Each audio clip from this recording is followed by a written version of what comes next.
From the News Channel 8 studios, let's talk live with your hosts, Natasha Barrett and Doug McKelway.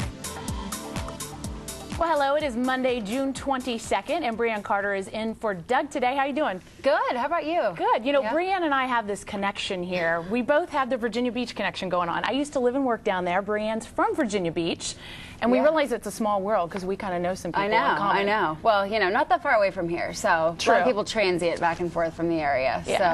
So we have that in common, and today we have a great show in store for you. You've seen the headlines. Today we're talking about John and Kate plus their 8. What's going to happen? What do you think? I don't know. The big announcement tonight. I know. They just want to get more viewers on TLC. Well, that's what some people are saying, that the night when everybody first watched the beginning of their season, that's when they had the most ratings, and everybody had heard all the headlines in the tabloids. 9.8 million people. Another big announcement. Do you think they're going to get a divorce? I don't know. He's been allegedly apartment hunting. This is what we care about. Iran is going on, all these big things, but are they going to get a divorce? Yeah, he's allegedly been apartment hunting, so, you know, but not anywhere near, in New York, so could all be rumors. We'll have to wait and find out. Yeah, plus some simple tips to work with debt collectors that could help your credit.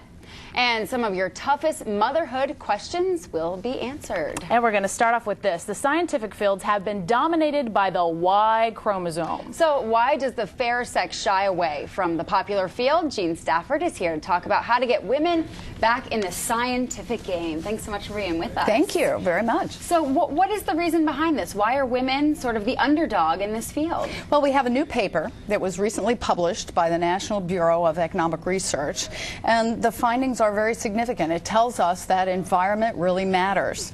When women are studying in the fields of math and science, the gender of their professor impacts them threefold. First of all, it influences their ability to perform academically. Secondly, it influences whether they go on to take additional math and science classes, and ultimately whether they major in those programs or take degrees in what we call the STEM fields: science, technology, engineering, and math. I think something that may have to do with it. When I was at AU, I majored in two things: broadcast journalism and computer information systems. I was the only chick in my computer information systems. It was a bunch of men, and they looked at me like I was crazy or in the wrong room. Well, you certainly didn't feel like you belonged. So let's take a look at the problem.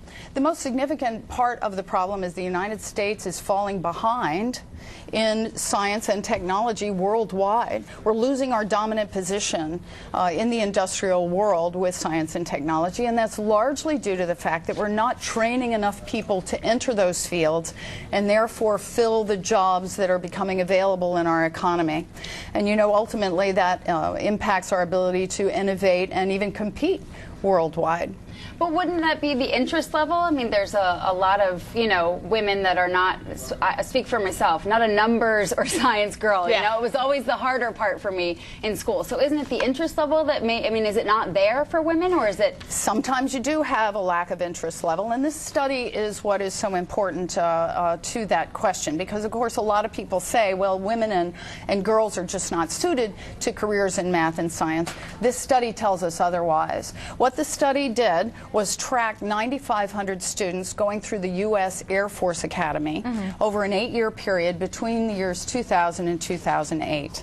And what we find is that environment really matters. For the women who are gifted in math and science, their ability to perform academically, as I mentioned a moment ago, their ability to take on these STEM majors and then get degrees in them is equal to their male counterparts when those women take initial math and science courses taught by women professors. So women teaching women, there's a difference there. Why is it so different? Is it how we're treated? That's a very good question.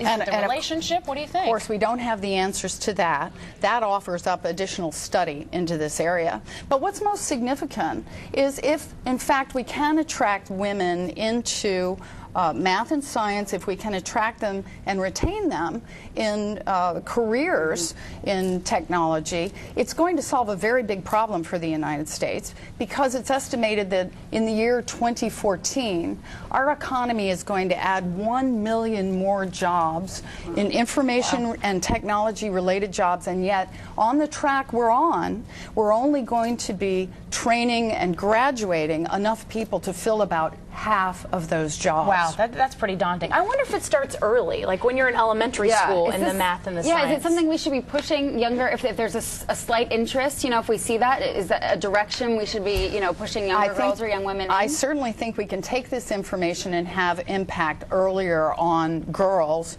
than we are currently. And we know from other studies that there are things that work. For example, girl-only programs do work.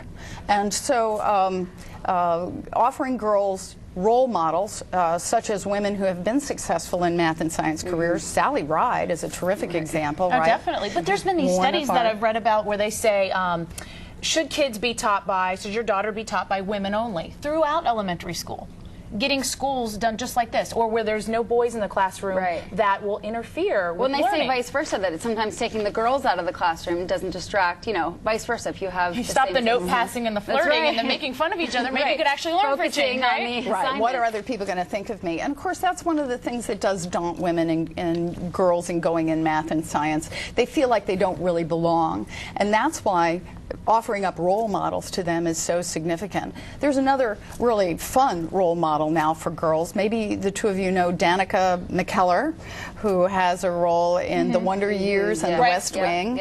I wonder if you know that she graduated from UCLA summa cum laude with a degree in math. Impressive. Right? Impressive. And she's recently published her second book on math, which is designed for junior high girls. Yet people still think of her as Winnie from The Wonder Years. Yeah, I was going to say, does that happen, though? Do you get a degree that people aren't using? I mean, there's a lot of people that graduate from college with a degree in whatever it is, and it doesn't end up using it. Is it that way in science, where, I mean, she has a degree in math, and... Well, it does happen, though. It does happen that women enter these fields and the retention rate is very low.